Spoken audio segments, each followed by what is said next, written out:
اعوذ باللہ السمیع العلیم من الشیطان الرجیم من همزه ونفخه ونفخه الذين استجابوا لله والرسول من بعد ما أصابهم القرح للذين أحسنوا منهم واتقوا أجر عظيم. الذين استجابوا لله والرسول، وہ لوگ جنہوں نے اللہ اور اس کے رسول کا حکم مانا. من بعد ما اصابهم القرح، اس کے بعد کہ انہیں زخم پہنچا تھا. للذین احسنوا منہم، ان لوگوں میں سے جنہوں نے ان میں سے نیکی کی. واتقوا، اور تقوی اختیار کیا، متقی بنے. اجر عظیم، بہت بڑا اجر ہے. یہ حمراء الاسد کا واقعہ ہے، یعنی جنگ احد کے بعد اگلے دن کا. احد سے پلٹ کر مشرکین تھوڑی ہی دور ابھی گئے تھے تو آپس میں چین گوئیاں کرنے لگے کہ یہ تم نے کیا نادانی کی، مسلمانوں کا پوری طرح سے خاتمہ کیے بغیر ہی آ گئے ہو، تو ایک مرتبہ پلٹ کے زوردار حملہ کرو مدینے پہ، مسلمانوں کا بالکل ہی کام تمام کر دو. جب نبی کریم صلی اللہ علیہ وسلم کو اس کی اطلاع ملی تو اس وقت مسلمانوں کو رسول اللہ صلی اللہ علیہ وسلم نے مشرکین کا پیچھا کرنے کے لیے نکلنے کا حکم دیا. اب اس وقت اکثر مسلمان جنگ احد میں زخمی ہو چکے تھے، چوٹیں لگی تھیں، زخم لگے تھے، لیکن اس کے باوجود جب نبی کریم صلی اللہ علیہ وسلم نے ان کو نکلنے کا حکم دیا تو وہ آپ کے حکم کی تعمیل میں فوراً نکل کھڑے ہوئے. اور جب مدینے سے تقریباً 8 میل کے فاصلے پر حمراء الاسد نامی جگہ پر پہنچے تو مشرکین کو ان کے آنے کی اطلاع ہوئی. مشرکین کو جب یہ پتہ چلا کہ مسلمان پھر ہمارے پیچھے آ رہے ہیں تو انہوں نے آپس میں مشورہ کیا اور کہا اس مرتبہ واپس چلے جاتے ہیں، پھر پوری تیاری کر کے ایک مرتبہ دوبارہ آئیں گے. تو اس صورتحال کے پیش نظر نبی صلی اللہ علیہ وسلم بھی پھر مدینے میں واپس تشریف لے آئے تھے. اس آیت میں اس واقعہ کی طرف اشارہ ہے کہ الذین استجابوا للہ والرسول من بعد ما اصابهم القرح، زخم پہنچنے کے بعد بھی انہوں نے اللہ اور اس کے رسول کی بات مانی. للذین احسنوا منہم واتقوا اجر عظیم، ان میں سے جنہوں نے نیکی کی اور تقوی اختیار کیا ان لوگوں کے لیے بہت بڑا اجر ہے. الذین قال لهم الناس ان الناس قد جمعوا لكم، وہ لوگ کہ جب ان کو لوگوں نے کہا ان الناس قد جمعوا لكم، کہ یقیناً لوگ تمہارے لیے جمع ہوئے ہیں، لوگوں نے تمہارے لیے لشکر جمع کیا ہے، فوج جمع کر لی ہے، فخ ان سے ڈر جاؤ. فزادہم ایمانا، تو اس بات نے ان کو ایمان میں اور زیادہ کر دیا.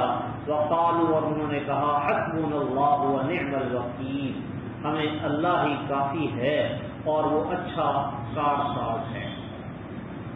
یہ آیت بھی اسی حمراء الاسد والے واقعہ کی طرف اشارہ ہے، اسی سے متعلق ہے کہ جب ابو سفیان کو، جو اس وقت مشرکین کی قیادت کر رہا تھا، اس وقت ابو سفیان مشرکین کا قائد تھا، اس کو مسلمانوں کے تعاقب کی اطلاع ملی کہ مسلمان پیچھے آ رہے ہیں، تو انہوں نے کیا کیا، ایک تجارتی قافلے کے ذریعے پیغام بھیجا کہ مسلمانوں میں خوف اور کمزوری پیدا ہو جائے، اور اطلاع دی کہ مکے والوں نے بڑا لشکر جمع کیا ہے اور مدینے پر پھر سے حملہ کرنے والے ہیں. اب جب یہ اطلاع مسلمانوں تک پہنچی تو مسلمانوں میں خوف اور کمزوری کے بجائے مزید قوت ایمانی پیدا ہوئی، اور صحابہ کرام نے کہا حسبنا اللہ ونعم الوکیل، ہمیں اللہ ہی کافی ہے اور وہ بڑا کارساز ہے. تو تم جتنا مرضی بڑا لشکر جمع کر لو، ہم تمہارا مقابلہ کریں گے. عبداللہ بن عباس رضی اللہ تعالیٰ عنہ فرماتے ہیں کہ حسبنا اللہ و نعم الوکیل کا کلمہ کہا تھا ابراہیم علیہ السلام نے جب ان کو آگ میں ڈالا گیا، اور نبی صلی اللہ علیہ وسلم نے کہا جب یہ حمراء الاسد میں لوگ جمع ہوئے تھے اور مشرکین نے اطلاع بھیجی تھی کہ ہم نے بڑا لشکر جمع کیا ہے مقابلے کے لیے، اور کہا گیا ان الناس قد جمعوا لكم فاخشوهم کہ لوگوں نے تمہارے لیے ایک لشکر جمع کیا، ان سے ڈرو، تو آپ نے فرمایا حسبنا اللہ و نعم الوکیل۔ ام المؤمنین سیدہ عائشہ صدیقہ رضی اللہ تعالی عنہ اپنے بھانجے عروہ بن زبیر رضی اللہ تعالی عنہ سے کہتی ہیں کہ اے میرے بھانجے، تیرے دونوں باپ یعنی زبیر رضی اللہ تعالی عنہ اور نانا ابو بکر رضی اللہ تعالی عنہ، یہ دونوں بھی ان لوگوں میں شامل تھے جنہوں نے نبی کریم صلی اللہ علیہ وسلم کی بات مان کے مشرکین کا تعاقب کرنے کا عزم کیا۔ کہتی ہیں کہ رسول اللہ صلی اللہ علیہ وسلم کو احد میں وہ تکالیف جو پہنچی سو پہنچی، تو مشرکین واپس چلے گئے، تو آپ نے خوف محسوس کیا کہ وہ پلٹ نہ آئے، تو آپ نے فرمایا کون ہے جو ان کے پیچھے جائے گا؟ تو ان میں سے 70 آدمیوں نے لبیک کہا کہ ہاں ہم ان کے پیچھے جائیں گے۔ ان میں یہ ابو بکر اور زبیر رضی اللہ تعالی عنہما بھی تھے، ابو بکر صدیق رضی اللہ تعالی عنہ یہ بھی ان میں شامل تھے۔ تو ان لوگوں کے لیے اللہ تعالیٰ فرماتے ہیں کہ فزادہم ایمانا، لوگوں نے یہ کہا کہ تمہارے خلاف لشکر جمع کیا گیا ہے، ڈر جاؤ، بچ جاؤ، تو فزادہم ایمانا، یہ بات سن کے ان کا ایمان اور بڑھ گیا۔ یہ جو گروہ کھڑا ہوا تھا مشرکین کے خلاف لڑنے کے لیے، ان کا تعاقب کرنے کے لیے، ان کا ایمان بڑھ گیا۔ اس سے معلوم ہوتا ہے کہ جتنا ایمان ان کا پہلے تھا اس سے زیادہ ایمان ہو گیا۔ فزادہم ایمانا، پہلے نسبتاً کم تھا، اور مشرکین کا جب چیلنج سنا تو چیلنج مشرکوں کا سن کے ان کا ایمان اور زیادہ ہو گیا، بڑھ گیا۔ اس سے ثابت ہوتا ہے کہ ایمان میں کمی بیشی ہوتی ہے، ایمان کبھی کم ہو جاتا ہے، کبھی زیادہ ہو جاتا ہے، ہر بندے کا ایمان ایک جیسا نہیں۔ تو جو لوگ کہتے ہیں کہ ہمارا ایمان جبریل کی طرح اور ابو بکر رضی اللہ تعالیٰ عنہ کی طرح ہے، وہ خام خیالی میں مبتلا نہیں ہو سکتا۔ یہ بات بھی پتہ چلی کہ مشرکوں کا چیلنج سن کے مؤمنوں میں جذبہ ایمانی بڑھتا ہے، اور جب جذبہ ایمانی بڑھتا ہے تو جذبہ جہاد بھی بڑھ جاتا ہے۔ ایمان زیادہ ہوا تو یہ پرجوش ہوئے ان کے خلاف لڑنے اور جہاد کرنے کے لیے۔ نبی کریم صلی اللہ علیہ وسلم فرماتے ہیں جس نے نہ جنگ کی، نہ کبھی اپنے دل میں جہاد اور جنگ کا خیال پیدا کیا، اس کے دل میں یہ بات آئی ہی نہیں کافروں کے خلاف لڑنے کی، تو وہ نفاق کے ایک شعبے پر، ایک شاخ پر مرے گا۔ تو ایمان اور جہاد یہ لازم و ملزوم ہے، جہاد کے لیے ایمان ضروری ہے، اور جب ایمان پیدا ہوتا ہے تو جذبہ جہاد اپنے آپ آ جاتا ہے۔ فانقلبوا بنعمت من اللہ وفضل، وہ لوٹے اللہ تعالیٰ کی عظیم نعمت اور فضل کے ساتھ۔ لم یمسسہم سوء، ان کو کوئی برائی نہیں پہنچی۔ واتبعوا رضوان اللہ، اور انہوں نے اللہ کی رضامندی کی پیروی کی۔ واللہ ذو فضل عظیم، اور اللہ تعالیٰ بہت بڑے فضل والا ہے۔ تو یہ اللہ سبحانہ و تعالیٰ کا ان پر خاص اکرام، احسان اور انعام ہے کہ اللہ تعالیٰ نے ان کو بہت بڑی نعمت اور احسان کے ساتھ اور فضل کے ساتھ نوازا۔ ان کا کچھ بھی نہیں بگڑا، ان کو ڈرایا دھمکایا جا رہا تھا کہ لوگ بڑے جمع ہو گئے ہیں لہذا بچ جاؤ، لیکن ان کا جذبہ ایمانی زیادہ ہو گیا، بڑھ گیا، بھاگ گیا۔ جب ان کو پتا چلا کہ مسلمان ہمارے تعاقب میں ہیں تو مشرک دم دبا کے بھاگ گئے کہ نہیں ابھی نہیں، پھر آئیں گے لڑنے کے لیے۔ انما ذالکم الشیطان یخوف اولیاءہ، یقیناً یہ تو صرف شیطان ہے، یخوف اولیاءہ، جو تمہیں اپنے دوستوں سے ڈراتا ہے، فلا تخافوہم وخافونی، ان سے نہ ڈرو اور مجھ سے ڈرو، ان کنتم مؤمنین، اگر تم مومن ہو۔ وہ شخص جو یہ افواہ پھیلا رہا تھا اسے اللہ تعالیٰ نے شیطان قرار دیا ہے۔ جو افواہ پھیلا رہا تھا کہ وہ بڑی تعداد میں جمع ہو گئے ہیں مسلمانوں کے دلوں میں روب اور ڈر پیدا کرنے کے لیے، اللہ نے اس کو شیطان کہا ہے۔ انما ذالکم الشیطان، یہ تو شیطان ہے، یخوف اولیاءہ، جو اپنے دوستوں سے ڈراتا ہے۔ یہ کافر اور منافق دوستوں سے مسلمانوں کو ڈرانے کی کوشش کر رہا تھا، تو مسلمانوں کو چاہیے کہ اللہ کے سوا کسی کا ڈر اپنے دل میں نہ لائیں۔ حقیقی شیطان بھی اپنے انسانی دوست شیطانوں کے دلوں میں مسلمانوں کو خوف زدہ کرنے کے لیے نت نئے طریقے ڈالتا رہتا ہے۔ شیطان کے کچھ دوست جنوں میں سے ہیں اور کچھ انسانوں میں سے۔ انسانوں میں سے جو اس کے یار ہیں ابلیس کے، وہ ان کے دلوں میں وسوسے ڈالتا ہے اور مسلمانوں کو ڈرانے کے لیے، ہراساں کرنے کے لیے نت نئے طریقے ان کو وحی کرتا رہتا ہے، ڈالتا رہتا ہے۔ آج کل یہ ہمارا میڈیا، پرنٹ میڈیا ہو، پیپر میڈیا یا الیکٹرانک میڈیا، اور چاہے وہ سوشل میڈیا ہو، یہ سارے کا سارا یہ بھی جھوٹ پھیلانے میں اور مسلمانوں کو خوف زدہ کرنے میں یہ شیطان کے آلات ہیں۔ خوف و ہراس پھیلانا ان پر بات ہے۔ اب وہ برما کا وہ پچھلے دنوں میں تھوڑا سا معاملہ ہوا، تو جو بھی مسلمانوں پر حتیٰ کہ کافروں کی بھی جلی سڑی کوئی لاشوں والی تصویریں ملی، وہ اٹھا کے دیکھو برما میں یہ ہو رہا ہے۔ کئی سال پرانی تصویریں پھر دوبارہ سے اپلوڈ ہونا شروع ہو جاتی ہیں کہ یہ دیکھو جی تازہ ترین صورتحال یہ چل رہی ہے۔ مسلمانوں میں خوف و ہراس پھیلانا، اشتعال پیدا کرنا، ان میں مایوسی دوڑانا، یہ شیطان کا کام ہے، اور شیطان اپنے دوستوں کو یہ طریقہ کار سمجھاتا اور سکھاتا ہے تاکہ مسلمانوں میں مایوسی پھیلے۔ فلا تخافوہم، تم ان سے نہ ڈرو، وخافونی، اور مجھ سے ڈرو، ان کنتم مؤمنین، مجھی سے ڈرو اگر تم مومن ہو۔ یعنی ایمان کا تقاضا یہ ہے کہ بندہ اللہ سبحانہ و تعالیٰ کے سوا اور کسی سے نہ ڈرے۔ وَلَا يَحْزُنْكَ الَّذِينَ يُسَارِعُونَ فِي الْكُفْرِ، اور آپ کو غم میں نہ ڈالیں وہ لوگ جو کفر میں جلدی کرتے ہیں، جو لوگ کفر میں جلدی کرتے ہیں وہ آپ کو غم زدہ نہ کریں۔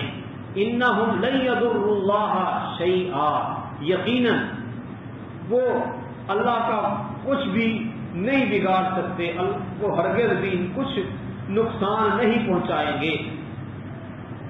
یرید اللہ، اللہ تو چاہتا ہے، اللہ یجعل لهم حظا فی الآخرہ، کہ آخرت میں ان کے لیے کوئی حصہ نہ رکھے، وَلَهُمْ عَذَابٌ عَظِيمٌ، اور ان کے لیے بہت بڑا عذاب ہے۔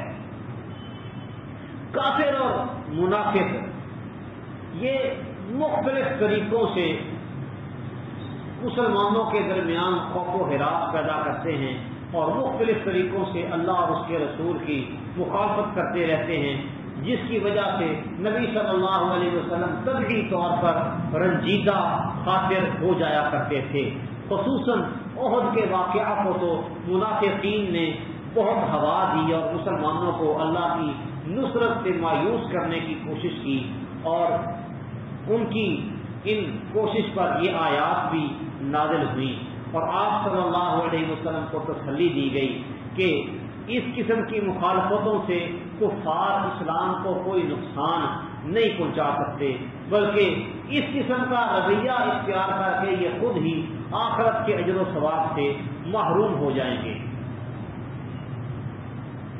ان الذین اشتروا الکفر بالایمان، یقیناً وہ لوگ جنہوں نے کفر کو ایمان کے بدلے خریدا، لن یضروا اللہ شیئا، وہ نقصان نہیں پہنچا سکیں گے، ولہم عذاب علیم، اور ان کے لیے دردناک عذاب ہے۔ ولا يحسبن الذين كفروا، اور وہ لوگ جنہوں نے کفر کیا وہ ہرگز یہ نہ سمجھیں، یہ گمان نہ کریں، انما نملی لهم خیر لانفسهم، کہ جو مہلت ہم انہیں دے رہے ہیں وہ ان کے لیے بہتر ہے۔ وہ یہ نہ سمجھیں کہ ہماری مہلت ان کے لیے بہتر ہے۔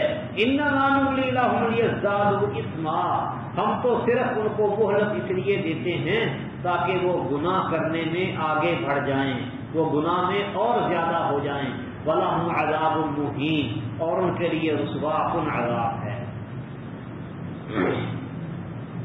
تو جو کافر عمرے گزار رہے ہیں، مہلت انہیں مل رہی ہے لمبی، اور اللہ تعالیٰ بھی انہیں ان کے حال پر چھوٹ دیتا جا رہا ہے، مسلمانوں پر ظلم و ستم کرتے ہیں، ظلم کے پہاڑ ڈھاتے ہیں، اللہ کی بغاوت نافرمانی کرتے ہیں اور اسلام کو بدنام کرنے کی کوشش کرتے ہیں، تو اللہ تعالیٰ ان کو مہلت دے رہا ہے۔ یہ نہ سمجھیں کہ ہمارے لیے یہ جو مہلت ہے بڑی فائدے مند ہے، فائدے مند نہیں، نقصان دہ ہے، کیونکہ جتنی زیادہ ان کو مہلت ملتی جا رہی ہے یہ اتنا ہی زیادہ گناہ کر رہے ہیں، مسلسل گناہ کیے چلے جا رہے ہیں، اور مسلسل گناہ کرنا ان کے حق میں نقصان دہ ہے، فائدے مند نہیں۔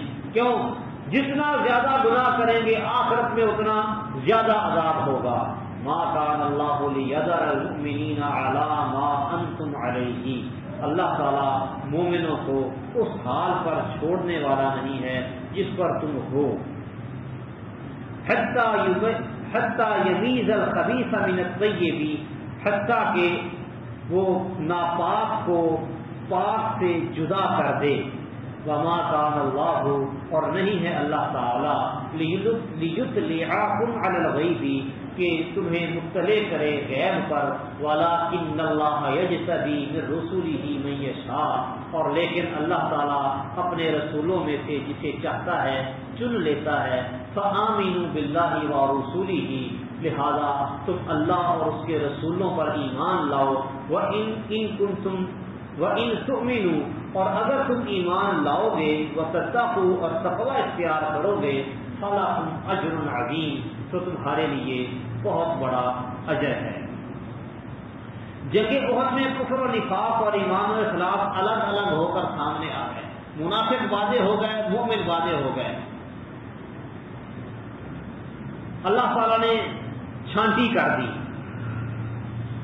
تو اس حادثے میں قتل و ہزیمت اور پھر اس کے بعد ابو سفیان کے چیلنج کے جواب میں مسلمانوں کا نکلنا، یہ سب ایسے واقعات تھے جن سے کفر اور نفاق اور دوسری طرف ایمان اور اخلاص یہ دونوں الگ الگ ہو کر سامنے آ گئے، اور مومن منافق میں امتیاز پیدا ہو گیا۔ چونکہ منافقین مومنوں کے ساتھ مل جل کر رہنا حکمت الہی کے خلاف تھا، تو اس لیے یہ تمام تر واقعات پیش آئے۔ تو اللہ تعالیٰ نے اس کی طرف اشارہ کیا ہے کہ اللہ تعالیٰ کسی حال پر چھوڑنے والا تم کو نہیں ہے، بلکہ اللہ تعالیٰ کیا کرے گا، خبیث کو طیب سے جدا جدا کر دے گا، منافقوں کو ایمان والوں سے الگ الگ کر دے گا۔ تو احد سے پہلے تک منافقوں کی چھانٹی نہیں تھی، پتہ نہیں تھا کون منافق ہیں اور کون نہیں۔ احد کے بعد پھر منافق وہ نکل کے سامنے آ گئے، مومن بھی نکل کے سامنے آ گئے، واضح ہونا شروع ہو گیا منافق کون کون۔ آج بھی کئی بدبخت لوگ کہتے ہیں وہ جی منافقین ہزاروں کی تعداد میں تھے، مسلمانوں کی صفوں میں گھسے ہوئے۔ تو نبی کریم صلی اللہ علیہ وسلم کی وفات تک پتہ ہی نہیں تھا کسی کو کہ منافق کون ہے۔ تو پھر آپ کے وفات کے بعد وہ منافقوں کی جو جماعت تھی وہ کدھر گئی؟ یعنی وہ صحابہ کرام رضوان اللہ علیہم اجمعین کو مشکوک کرتے ہیں، کہتے ہیں کہ انہی نہیں منافق تھے، حالانکہ ایسی بات نہیں۔ اللہ تعالیٰ نے احد کے معرکے کے بعد منافقوں اور ایمان والوں کو جدا جدا کر دیا تھا۔ منافق واضح ہو گئے تھے، مومن واضح ہو گئے تھے، اور رسول اللہ صلی اللہ علیہ وسلم کو اللہ تعالیٰ نے بذریعہ وحی منافقوں کے نام تک بتائے ہوئے تھے، اور نبی کریم صلی اللہ علیہ وسلم نے حذیفہ بن یمان رضی اللہ تعالیٰ عنہ کو ان کے نام بتائے ہوئے تھے، صاحب سر رسول اللہ صلی اللہ علیہ وسلم، نبی کریم صلی اللہ علیہ وسلم کے رازدان تھے، رازدار تھے، سیدنا حذیفہ بن یمان رضی اللہ تعالیٰ عنہ۔ تو اور دوسری بات اللہ تعالیٰ نے کی ہے کہ اللہ تمہیں غیب پر اطلاع نہیں دیتا، یعنی منافقوں کو مومنوں سے اللہ نے جدا جدا کیا ہے۔ کچھ تو ویسے ہی وعدے ہو گئے اپنے کرتوتوں کی وجہ سے، اور جو کچھ بڑے خبیث قسم کے منافق تھے وہ بڑے تیز ترار اور چلاک چھپے رہتے تھے۔ اللہ تعالیٰ نے بذریعہ وحی اطلاع دی ہے نبی کو۔ اللہ تعالیٰ تمہیں غیب کی اطلاع دینے والا نہیں ہے، بلکہ اللہ تعالیٰ اپنے رسولوں میں سے جس کو چاہتا ہے چن لیتا ہے، جس کو چاہتا ہے چن کر رسولوں کو بتاتا ہے۔ یعنی اللہ تعالیٰ نے آزمائش کے ذریعے مخلص مومنوں اور منافقوں کو جدا جدا کر دیا ہے، نمایاں کر دیا ہے۔ تو تمہارے پاس کوئی غیب کا علم تو ہے نہیں کہ جس کے ذریعے تم پر یہ چیزیں ظاہر ہو جائیں اور تم جان سکو کہ مومن کون ہے اور منافق کون ہے۔ تم میں سے ہر ایک کو غیب پر اطلاع نہیں دی جا سکتی، اور نہ ہی تم میں سے کسی کو پورے غیب کی اطلاع ہوتی ہے۔ اب کیا ہوا کہ اللہ تعالیٰ نے ایک کام کیا، غزوہ احد کا واقعہ رونما ہوا تو منافق اپنے آپ سامنے آ گئے، اور جو نہیں صحیح کسر تھی وہ اللہ تعالیٰ نے بدلیا وہی نبی کریم صلی اللہ علیہ وسلم کو بتا کے پوری کر۔ وَلَا يَحْسَبَنَّ الَّذِينَ يَبْخَلُونَ بِمَا آتَاهُمُ اللَّهُ مِنْ فَضْلِهِ، اور وہ لوگ جو اس میں بخل کرتے ہیں جو اللہ نے ان کو اپنے فضل سے دیا ہے، وہ لوگ یہ ہرگز نہ سمجھیں، گمان نہ کریں، ہوا خیر لہم، کہ وہ بخل کرنا ان کے لیے بہتر ہے۔ اللہ نے اپنے فضل سے ان کو دیا ہے، اس میں سے بھی وہ بخل اور کنجوسی سے کام لیتے ہیں۔ یہ نہ سمجھے کہ ہم کنجوسی جو کر رہے ہیں یہ ہمارے لیے بہتر ہے، وَلِلَّهِ بل هو شر لهم، بلکہ وہ ان کے لیے بدتر ہے، بری ہے۔ سَيُطَبَّقُونَ مَا بَخِلُوا بِهِ يَوْمَ الْقِيَامَةِ، تو جو یہ بخل کر کے رکھ رہے ہیں عنقریب قیامت کے دن ان کے گلوں میں اس کا طوق پہنا کر ڈالا جائے گا۔ وَلِلَّهِ مِيرَاثُ السَّمَاوَاتِ وَالْأَرْضِ، آسمانوں اور زمین کی وراثت ملکیت اللہ ہی کی ہے۔ وَاللَّهُ بِمَا تَعْمَلُونَ خَبِيرٌ، اور جو تم عمل کرتے ہو وہ اللہ تعالیٰ خوب جاننے والا ہے، اس کی خوب خبر رکھنے والا ہے۔ جانی قربانی دینے کے بعد اللہ تعالیٰ نے جہاد کی راہ میں مالی قربانی دینے کی بھی ترغیب دی ہے یہاں پہ کہ کنجوسی نہ کرو، اللہ نے اپنے فضل سے جو کچھ تمہیں دیا ہے اسے اللہ کی راہ میں بھی خرچ کرو، اور جو کنجوسی کر کے سنبھال کے رکھتے ہیں یہ ان کے لیے سود مند اور فائدے مند نہیں ہے، بلکہ یہ نقصان دینے والی بات ہے۔ جتنی بھی یہ کنجوسی کر کے رکھیں گے وہ آخر ان کے گھروں کا طوق بن جائے گی قیامت کے دن، اور ان کے لیے نقصان اور خسارہ ہوگا۔ لہذا کھلے دل سے اللہ کی راہ میں بندہ خرچ کرے اور اللہ تعالیٰ سے اجر و ثواب کا مستحق بن جائے۔